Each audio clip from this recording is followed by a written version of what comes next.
Bruce Lee versus Tony Jaa. Who wins in a street fight? Who would win in a fight between Bruce Lee and Tony Jaa?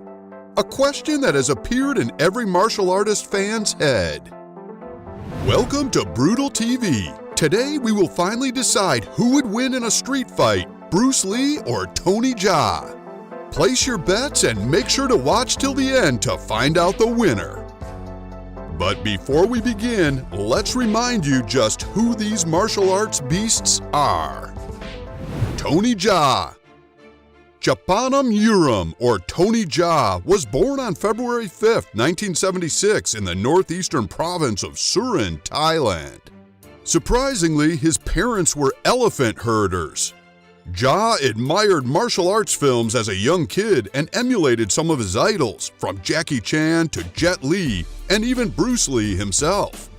Jaa learned martial arts at the local temple school and after a scholarship at the Physical Education College in Khon Kaen, Thailand.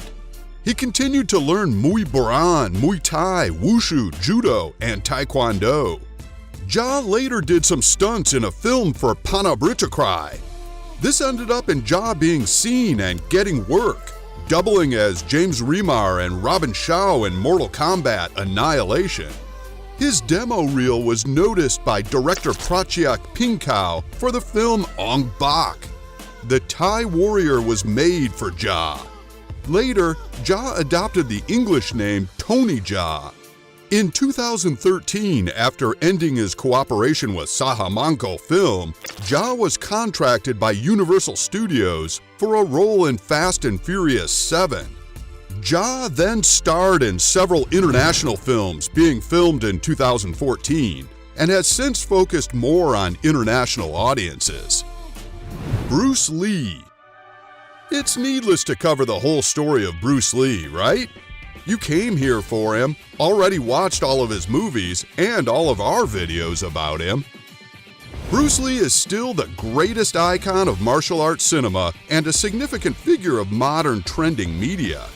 Without Bruce Lee and his films in the early 1970s, it's doubtful whether or not the martial arts film genre would have ever drilled and influenced mainstream North America and European cinema and crowds the way it has over the past 4 decades. The impact of East Asian martial arts cinema can be seen nowadays in so many other movie genres, including comedies, action, drama, horror, science fiction, and animation. All of them have their roots in the miracle that was Bruce Lee. So who is better? Here is a skeptical opinion from one of the Redditors.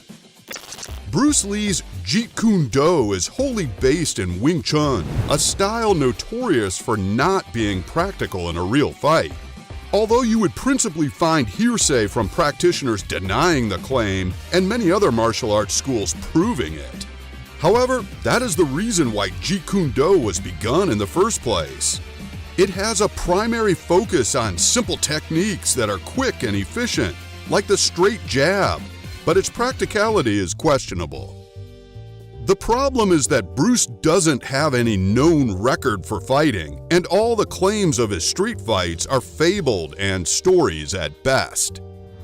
Bruce is a beast, no denying that, and for his build, you could place him in the running for peak human status. I think he'd probably win, but it's perhaps closer than most people would think. Others declare that Bruce Lee would definitely win. Tony Jaa is an actor. He indeed learned Muay Thai, but after coming into an acting field, he practiced moves in which his opponent would behave in a definite way to the actor's attack. But Bruce Lee practiced real-life situation fights. It may be that Tony Jaa's moves look good, but that gives him enough time for an opponent to react. In contrast, Bruce Lee's moves are direct and straightforward, giving significantly less time for an opponent to respond. Moreover, Bruce Lee's speed and strength are much higher. So, is it Bruce Lee without a doubt? Tony Jaa only learned martial arts for 4 years to do action movies. Bruce Lee not only invented a martial arts style, but trained for his entire life.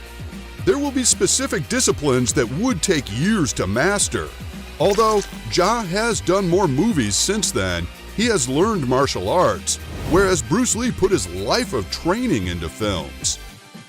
Tony Jaa, Jackie Chan, Jet Li. Only Bruce Lee has ever expressed a bit of interest in learning to use the martial arts in the way they were intended: physical combat. Although Tony Jaa is every bit as gifted a physical performer as the other three men, there is nothing in his background to suggest he would be any better in an actual fight.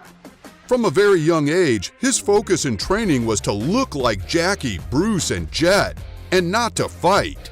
Although he cites training in Muay Thai and Taekwondo, there is no evidence that he ever fought competitively or for real. Bruce Lee was talented and dedicated, but generally overhyped to a ridiculous extent.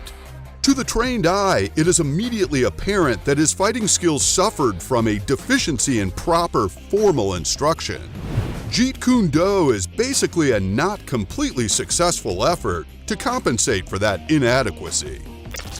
Nevertheless, simply because he did, in fact, focus on developing practical combat abilities, in a fight, Bruce Lee would beat any of the other three individuals we mentioned. To sum up, here are Bruce Lee's stomps.